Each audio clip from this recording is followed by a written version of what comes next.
நீதிமன்றம் விசித்திரம் நிறைந்த பல வழக்குகளை சந்தித்திருக்கிறது. புதுமையான மனிதர்களை கண்டிருக்கிறது. ஆனால் இந்த வழக்கு விசித்திரமும் அல்ல, வழக்காடும் நானும் புதுமையான மனிதனும் அல்ல. வாழ்க்கை பாதையிலே சர்வ சாதாரணமாக தென்படக்கூடிய ஒரு ஜீவன் தான் நான். கோவிலே குழப்பம் விளைவித்தேன், பூசாரியை தாக்கினேன், குற்றம் சாட்டப்பட்டிருக்கிறேன். இப்படியெல்லாம் நீங்கள் எதிர்பார்ப்பீர்கள் நான் இதெல்லாம் மறுக்கப் போகிறேன் என்று.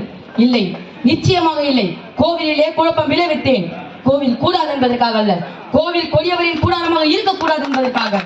பூசாரியை தாக்கினேன், அவன் பக்தன் என்பதற்காக அல்ல, பக்தி பகல் விஷயமாக ஆகிவிட்டதை கண்டிப்பதற்காக.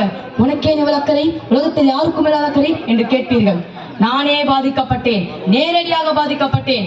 சுயநலம் என்பீர்கள். என் சுயநலத்திலே பொதுநலமும் கலந்திருக்கிறது.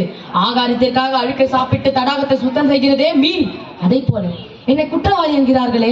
இந்த குற்றவாளியின் வாழ்க்கை பாதையில் கொஞ்ச தூரம் பின்னோக்கி நடந்து பார்த்தால் அவன் கடந்து வந்துள்ள காட்டார்கள் எவ்வளவு என்று கணக்கு பார்க்க முடியும்.